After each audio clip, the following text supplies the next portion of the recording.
Nessa videoaula, pessoal, a gente vai aprender como trabalhar na prática com classes e IDs. Para isso, eu vou criar aqui um próprio documento HTML, tá? Vou salvar ele aqui já como aula. Vamos verificar a aula 26.html, tá? Vamos salvar aqui a aula 26.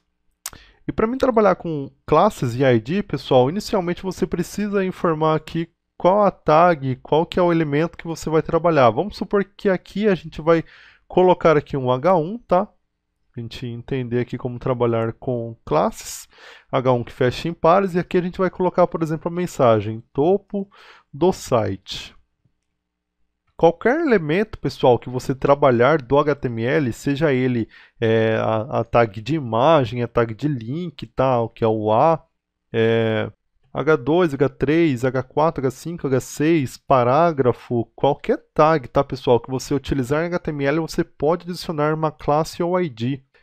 Também serve para campos de formulários que a gente aprendeu nas aulas de HTML, tá? Então, se você criar lá um textiário, se você criar um combo que é o select, você pode adicionar classes e ID também sem nenhum problema, tá, pessoal? Mas afinal, como criar então essas classes e IDs? IDs vocês aprenderam, tá, na aula de HTML, como adicionar, é só colocar ID e você já pode colocar uma identidade única para esse H1, então vou colocar aqui topo, por exemplo. Tá? E classe também funciona da mesma forma. Você vai colocar class, né? E vai colocar aqui o nome da classe. A diferença, pessoal, entre esses ID e class que você utiliza nos elementos HTML é que para você trabalhar com CSS, a forma com que você vai declarar uma propriedade de valor para esse elemento que você está trabalhando aqui é diferente. Então, para ID você sempre vai utilizar, pessoal, essa hashtag, o jogo da velha, tá? Então sempre para você declarar no CSS você vai usar o jogo da velha mais o nome que você deu a esse ID, como no caso aqui a gente utilizou ID topo, tá? Então seria mais ou menos dessa forma que você faria uma formatação CSS para esse elemento em específico, tá? Que é o H1. E para a classe você vai utilizar o ponto, tá? Então como a nossa classe também chama topo, a gente vai colocar ponto topo e vai abrir e fechar a chave do mesmo jeito. A única diferença entre ID e class que você vai trabalhar no CSS é apenas isso, tá? Para você declarar uma formatação ao ID topo, que é esse que a gente setou aqui no H1, você vai utilizar o jogo da velha. E para você fazer uma formatação com classe, você vai utilizar ponto. Mas por que utilizar a classe ao invés do ID, Fábio? Porque ID geralmente, pessoal, é utilizado para JavaScript. Então, até mesmo para não gerar algum tipo de conflito que eu nem sei se pode vir a causar, eu evito utilizar a formatação em CSS com ID, tá, pessoal? Sempre utilizo classes. Então, nesse sentido aqui, a gente removeria esse ID topo. Se você quiser, você pode deixar, mas toda a formatação CSS que a gente vai aprender nesse módulo de CSS, a gente vai sempre utilizar com classe, tá, pessoal?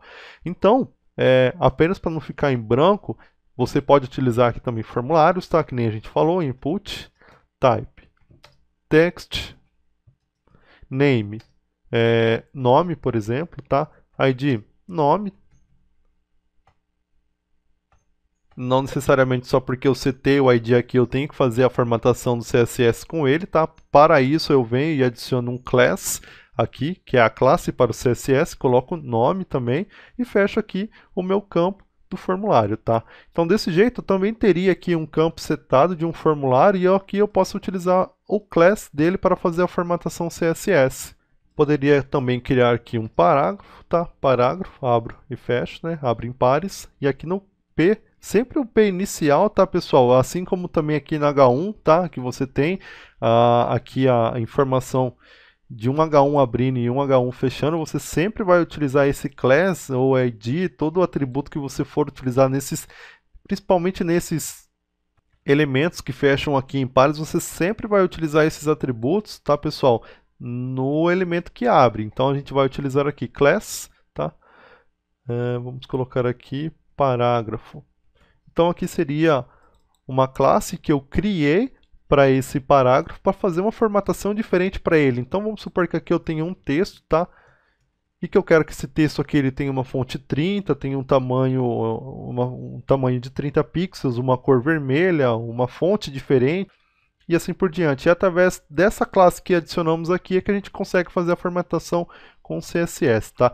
Na próxima videoaula a gente vai aprender como integrar um documento CSS no documento HTML, tá? A gente vai aprender as formas que você pode colocar um CSS no HTML e numa folha externa para integrar com esse documento HTML criado.